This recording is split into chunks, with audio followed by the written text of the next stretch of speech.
Hello বন্ধুরা, তো আজ আমার নাচের ক্লাস ছিল। তো আমি স্কুল থেকে বাড়ি এসে কিছু খেয়ে তাড়াতাড়ি চলে গেলাম। তাই ললিপপ ছিঁড়তে যাচ্ছি। দেখো, প্রতিদিনের মতন কিন্তু ললিপপটা নিয়েছি। ললিপপ মিস করবো না, আমি যা মিস করি না কেন। তো আমি অটোয় ললিপপ খেতে খেতে চলে গেলাম নাচের ক্লাসে। এই যে, তো নাচের ক্লাসে কি নैनो बल्ले ছেঁড়া মন কা প্যারা এই গানের নাচ তুলে এনে নতুন একটা নাচ তুলেছিল, সেইটাই नैनो बल्ले। তা ওইটাই তুলেছিল। দিদিরা শাড়ি পরেছিল, কারণ দিদিদের একটা প্রোগ্রাম ছিল, কিন্তু সেখানে আমাদের নিয়ে যায়নি, কারণ ওটা বড়দের ছিল।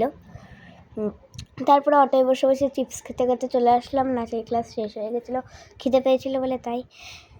তারপরে চারঘাটে এসে কি আবার খেয়ে নিলাম আইসক্রিম। ঠান্ডা লেগেছে তাও খেলাম।